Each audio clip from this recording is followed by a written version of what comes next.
در محفل اصحاب نشسته بود. روایت از اوس ابن اوس صحابی پیامبر صلی الله علیه و سلم است و در جامع السنن امام نسائی آمده است. حضرت گفت این من افضل ایامکم یوم الجمعه، ای مسلمانان بیشک بهترین روزهای شما، افضل ایام شما روز جمعه حساب می شود. فیه نفخه و فیه صعقه و فیه خلق آدم علیه السلام. این روز روزی هست که در همین روز قیامت قایم می شود.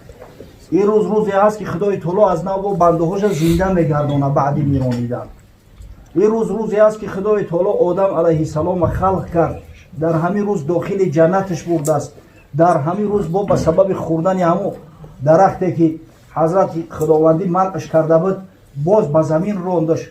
همین پروسس در روز جمعه همین بین نماز عصر و شام شده است.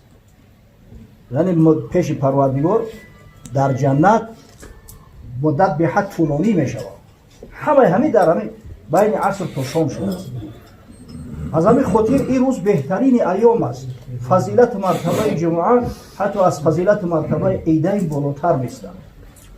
حضرت گفت فاکثروا علی من صلاتکم فی هذا الیوم، به خاطر آنکه این روز روز بهترین است نزد پروردگار، از همه بزرگترین محسوب می شود، در همین روز بر من صلوات بیشتر و زیادتر بفرستید. فان صلاتکم معروضه علیه، زیرا که تمام دعا و درود که شما میفرستید البته برای من آورده و رسانده می شود. سبحان الله.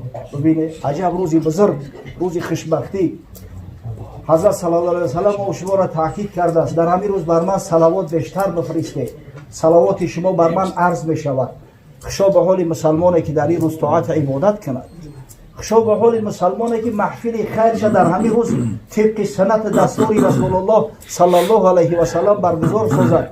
انشالله هر یک گوینده اگر یک بار صلوات بر محمد صلی الله علیه و سلم بفرستد، قومی که شرکت کننده محفل هستند هم‌آواز شوند، این میدونه که چقدر خیر و رحمت در این خاندان نازل می شود.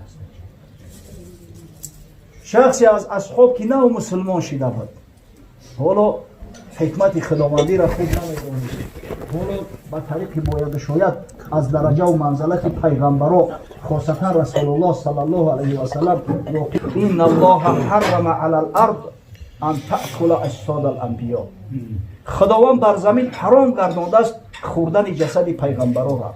جسد پیغمبران همیشه همون خیلی پاک طیب تازه باقی میماند. سبحان الله. اللهم صل علی محمد و علی آل محمد كما صليت على ابراهيم وعلى آل ابراهيم انك حميد مجيد. اللهم بارك على محمد وعلى آل محمد كما باركت على ابراهيم وعلى آل ابراهيم انك حميد مجيد. همه که بدن پیغمبران نمیپوسند البته سالم باقی میمونند، این را اهل کتاب هم میدانند. همین نصرانی‌ها و یهودی‌ها و همش آگاه و واقف هستند. در عصرهای میانه، در زمانهایی که سلطان مصر صلاح الدین ایوبی بود، ممالک اسلامی بینشون اختلاف خیلی زیاد شده بود. بعضی از نصرانی‌ها آمده و همین ساحل‌های بحر میانه زمین ضبط کرده بودند. یک بدبخت، یک گرچک با نام رینو د شاتیلیون مقصد میگذاره که یک گروه را جمع میکنیم، خلوت ناخست به مدینه منوره هجوم میکنیم، تابوت پیامبر صلی الله علیه و سلم میدزدیم، میگیریم بیاریمش به لیبیا، به انطاکیه. این بدبخت گرچک انتیوخوس که میگفتند در همین لیبیا یک دولت تشکیل کرده بود. بعدا یک مبلغی کلان طلب میکنیم، هر قدری طلب کردیم دیگه مسلمانان مضایقت نمیکنند. اگر همین میلیارد هم که گفتیم میتن به خاطر تابوت پیغمبر شد. لعنتی میدونست که جسد پیغمبر را خوک نمیخورد. در یه اروپا رفت اعلان کرد، گفت کسی که میخواهد پول کار کنه اینا یک عملیاتی بسیار عجیب در پیش است، بیایه همراهی کنه. 5000 از همین بدبختترین مردمی دل آزار و راه زن غارت گردنگی را جمع کرد که یک سروی گلوه میگن که ارسا همین بدبخت گرفت آورد در انتیوخیا در ابتدا میگه کشتی روز کردن به خاطر اون که به بحر احمر برسن نمیشه که از بحر میون زمین به بحر احمر راه نبر او شب و روزا کشتی ها را میگه بار کردن در شترها همون تختهای مقصد تختها را بریده همه را تیار کردن نچسبوندن آوردن در ساحل بحر احمر سبیرت کردن همون کشتی ها را بعدا سوار شدن خط دمک شینو کردن اومدن مدینه منوره را به بحر نزدیک است همون شهرهای بحری حساب میکنن حجاز خودش در همون ساحلهای بحر احمر است میگه وقتی اومدن نزدیک شدن به ساحل فرو اومدند و هجوم کردن اومده است یعنی طرف مدینه منوره همین شب و روزا صلاح الدین ایوبی در دمشق بوده است حضرت شب خواب است در خوابش رسول الله صلی الله علیه و سلم میبیند نزد شتابان میره برای زیارت الصلاه و سلام علیک یا رسول الله گفته که میگه حضرت باید استجابت بکنه یا صلاح الدین مرا دریاب شتاب کن ای خوش پرید خیست در آب و عرق گم شده است اشکای دیدش میریزد یک برادر داشت با نام عادل ایوب یک پهلوان بود است در حال گفت کاوالری را بگیرید یک لحظه اونجا سکوت نکنید حرکت به طرف مدینه که حضرت در خواب دیدم حضرت گفته است من رآنی فی المنام فقط رآنی هر کسی که مرا در خواب دیده است حقیقتا دیدگی است فإن الشیطان لا یتمثل بی زیرا شیطان هرگز شکل صورت رسول الله صلی الله علیه و سلم گرفته نمیتونه چی گپشید است گفت بچه‌ها حرکت کرد هر سواره همراهش دو اسب زیادتی بگیره در یک اونجا دم نگیره استراحت نکنه این اسب که مونده شد دیگریش سوار شه اوش مونده شد دیگریش همین خیلی خیلی زودتر برسون این مرد خدا را در 2 روز تصور کنه در همون شب و روزا چه رسون در مدینه منوره اومد که علاقه در شهر مردم در غلاغوله هفتیدیان که دشمن اومده است حضرت در را تشکیل کرد قشون دعوت کرد مسلمانان را بعد مقابل شنبر اومد در راه 40 کیلومتر دیگه به مدینه منوره را مونده است میگه در راه وقتی که شروع شد جنگ گفت یگان تش زنده نگیره همه یو را از دم شمشیر گذروندن اینا همه بدبختی مجرم هستند همه را از دم شمشیر گذروندن مگر 7 نفر یکیش بدبخت خود یعنی گرسکر اینا دشتیلیون اینا جانشون کشیدن و گریختن دیگه همه را از دم شمشیر گذروندن قشون 5000 را اینا ببینید وقتی خبر به صلاح الدین ایوبی رسید روز جمعه به دست میگم روز جمعه به دست بالای منبر برآمد حضرت پادشاها پیش نماز جمعه میخوندن خطبه میگفتن موعظه میکردن مردم گفت پروردگار را گواه باش تا قصاص رسول الله صلی الله علیه و سلم نگیرم با زنهای حلالی خودم همخوابگی نمیکنم غسل جنابت نمیکنم بالای منبر عهد کرد با پروردگار حضرت مدت 3 سال مبارزه برد همراهشون آخر الامر در حتین نام موضع در این تریتوریا اسرائیل امروزه قشون‌های یکچینی صلیبدارا را شکست داد از جمله بدبخت رنو شتیلیون هم اسیر گرفتید 300 نفر را اسیر گرفته بود حضرت معروفترین و مشهورترین قهرمانای اروپا در پلین غلطیدند آخران پادشاه یروشلیم کرال یروشلیمسکی گیده لوزینیان ببینید великий магистри ордени тамплиеро великий магистри ордени госпитальеро оё шахсое ҳастанд ки дар аврупо кӯдако мисли афсона бори инора медунанд инами чи хеле ки мо рустами достон мегем дар ҳамун даҳани аврупоё мисли ҳамо қаҳрамоно ҳисоб мехӯранд 300 нафар асир ғалтид ҳазрат фақат ҳамин шатилёни бадбахта кушт дигароша раҳо кард гуфт шумо душмани ман ҳастед ин душмани пайғамбари ман буд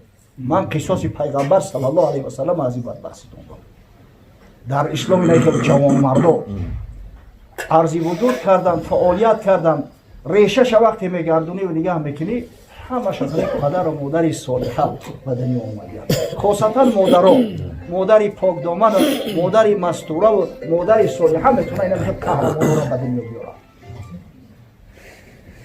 همین صلاح الدین ایوبی تاریخ تولد شوال یک نگاه کنه کتابا را فقط چقدر گفتم در کن این تاریخ روحکی نیست داری میگه پدرش نجم الدین ایوب امیر تکریت بود است جوان 20 ساله امیر تکری.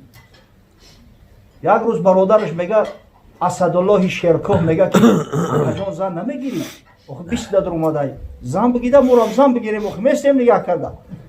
گفت دادر جان از خدا طلب کرده استم یک زن صالحه و خوب خداوند که نصیبم گردوند البته میگیرم. الدنیا متاع و خیر متاعها المرأة صالحه. دنیا به حیث متاع است، استفاده شونده است. بهترین متاع این دنیا زن صالحه است. من اعطاه الله امرأة صالحه فقد اعطاه خیر الدنیا و الاخره. کسی را خدای تعالی زن صالحه نصیب روزی گردانده است، خیر دنیا و آخرت از برای او بنده نصیب روزی گرداندگی. البته که میگیرم از خدا طلب دارم که خداوند یک زن صالحه را نصیب بسازد. میگه اسدالدین شیرکوه گفت که بچم گفت حضرت گفت ای بس ایگه پته بگوی تو اون بچه کم بغلی و تو امیر یک شهری آدم معروفی تو ببرو از سویستوک بکش 100 دختر را پیشنهادت میکنن. تا اگر گفت دختری همین جلال الدین ملکشاه سلجوقی را اگر خواستگاری کنی نه نمیگه. گفت من شنیدم که وزیر سلطان 3 دختری برکمال داشته است به بلاغت رسیدگی چی میشود کسب بریم خواستگاری یک شب بگی دیگری شما بگیرم اکاو دادرم با بوجه میشیم بوجه را نقض میبینه. گفت دادر جان ولی خدا طمع دارم طلب دارم خاکی نشید بعد همین مشکلم که بدتر رسید بعد که جای میره خواستگاری برم. گفت چند قدر مهلت میخوای اکا جان؟ گفت همین 1 سال دیگه صبر کرد. یعنی حضرت بعد نمازهای فرضی و بعد نمازهای دعا میکرد است. یک روز در بین شهر امام خطیب مسجد جمعه تکریت و میخوره احوال پرسیش کرده است یک که حضرت چی حال داری مسجد چی کم بودی داره این بزرگای خدا همه خادم مسجد بودن. همین وقت میگه 2 عورت از پیشو میگذره سطر پوشیدگی محکم. این امام خطیب میگه حضرت امیر من هم یورا یک دهن گپ دارم اگر اجازه بدی از سوالک دارم بپرسم شو خدا میدونه یورا دیگه آیا ملاقات میکنم یا نمیکنم. میگه رخصتش داد گفت من منتظر میستم بالای از سوار ایستادگی. میگه امی خطیب از قفا اومده صدا کرد که خواهر خواستگار روی کردم چرا قبول نکرده. یک آواز زنانه اومد که حضرت گفت همین دخترچه قبول نکرده که برای چی قبولش نمیکرده است؟ یک بچه خوب صالح او در کفر هم بگیری از شما بلنده شاید در حسن جمال هم دختری زیباتر باشه او جوان شما را نمیشناخت از بس که بچه خوبه 5 وقت نماز در مسجد بخونه من توصیه‌اش کردم که قناتت شود که حضرت گفت سختم نگی اما دختر در بر میخچه بپرس بگو بچه چیو نگرفتیش؟ گفت حضرت تعبیدینم نیست. گفت خدا جون تماس کنه قطعی او دیلت که دیلت چی میخواه دنیا داره حسن جمال داره اوی بچه خونه ایالی زن نگرفته است یورم شما را نمیشناخت میدونم که تی یتیم بچه‌ای گفتم همین قناتت شوه و کمک تو کنم دیلی تو چی میخواه تو چی میخوایی چکلی شو میخوایی؟ گفت حضرت من میخوام یا شوهری کنم که دست و دست قطعش داخل جنت برید.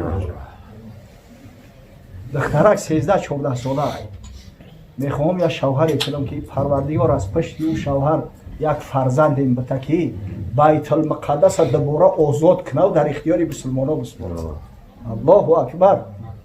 این مرده که خوب در بالای از سوار گوش کرده است گفت حضرت من میگیرمش این دختر من میگیرم. بگو یا امیر این هم کفی شما نیست یا یتیم دختره که کم بغل یا هر کس هم کفی چه باید بگیرم؟ گفت با خدا قسم من از پروردگار ذوالجلال 2 سال شد کمتری زن طلب کرده است خدا داده همون روز توی کرد گرفت و برداشت. بعد این 9 ماه پسرچه تولد کرد نامش ماندن صلاح الدین. آن همین صلاح الدین ایوبی آن همین مردی خدایی که تخمین بعد 37 سالی همین واقعه بیت المقدس آزاد کرد آمد در پیش مسجدی سخت گفت خدایا گواه باش که من با وعده پدر و مادرم وفا کردم پروردگار را گواه باش که همین شهر را وعده کرده بودن که آزاد میکنه فرزندی رو من آزادش کردم. این را ببینه که همین شیر مردو از شیر زنو میشود. از زن غر دختری سالم نیاید در وجود از زن غر بیروید زن که استازش غر. هر شیرمردی که در تاریخ اومده است والله اگر تاریخ ورق بزنه ترجمه حال شبا بیده همه مادرای خوب دارن، زنای خوب و صالحه دارن. برای همین تعلیم تربیه دختر صالحه با کمال رسانیدن او دختر به خانه شوهر کردنش با خدا قسم این بزرگترین عملی هست که هر یک با شما انجام داده میتونه. کلکم راع و کلکم مسئول عن رعیته. هر کدام شما به حیث چوپان و پاسبان هستید و هر کدام شما مسئول از رعیت هستید. رعیت ما کی است؟ رعیت ما زن فرزندامون هستند. قبل از همین دخترکا و همه ارزوی دختری صالحه میکنه. دختری صالحه پودینه نیست که هر بهار خودش دویدن میگیره در لبی جوی در تل تیپا. دختری صالحه را تربیت میکنن در خانواده مردهای صالح و زنهای صالحه. خشرو مسلمان از خوردی با خدا و پیغمبر آشناش میگردوند. از خوردی حق و حقوقی را که شوهر در ذمه زن داره میفهموننش. یک وقت همین دخترکا هیچی نداشتن. آخه این ترقیات نبود، این کوکلا نبود. از برای خدا دو چوک هم میگرفتن میتو میدادن، یا چه شهر میکردن یا چه عروس. با خدا قسم این همین خانداری و همین چیزا را ای خوردی تعلیم میگرفتن. خوش اومده قبول میکردن. طریقه توی چه خیل میشوه. وقتی که شوهر در اومد زن چه خیل پیش شوهر باید بخیزد خامتش راست کنه. کاش که همین کار را امروز میکردن که جامعه امروزه ما احتیاج بیشتر و زیادتر به همین داره. این خانواده نجیب هممون میشناسیم و همه میدونیم. این مردمی هستن که اینقدر به شریعت راست و مستقیم هستن که خدا خودش شاهد ای خودش میدونه. یک روز حاجی شرف جان قصه کرد، قصه مادرشونه. بعد فهمیدم که از کجا تولد شدن تری شعر بچه‌ها. که گفت هر هدیه و هر چیزی که براش میبریم در همون دهه کنکورس میکنن. کسی که یاسین اذیت کرد براش یه هدیه، کسی تبارک اذیت کرد هدیه دیگه، کسی عمر اذیت کرد. میگه در همون دهه دیگه پسر دختر اینا مونده است که یاسین و تبارک عمر اذیت ندونه. الله اکبر. همون سخنی که میگن الام مدرسه اذا اعددتها اعددت قوما طیب الاعراق، معناش همینه. زنک غیرتش همتش همیشه ای مرد زیاد میشود در این مسئله. از همون دومن یه نمیخواد زنای صالحه این فرزندان به دنیا اومدن. من انشالله یقین دارم که دختری که در این خاندان به دنیا اومده است، البته که تعلیم و تربیتش گرفته است، انشالله خانه یک مسلمان را با آبادان میگردونه و بعدا همین دختری خوب که باشه، شوهرم و پدر و مادر شوهرم کسی باشه میگن بر پدرت رحمت. پدر تعلیم میکنه و پدردار بدست. خداوند خواهرمون بخت اقبال بده و پروردگار بین خودش و بین شوهرش الفت و مودت و محبتی و غیره برقرار سازد.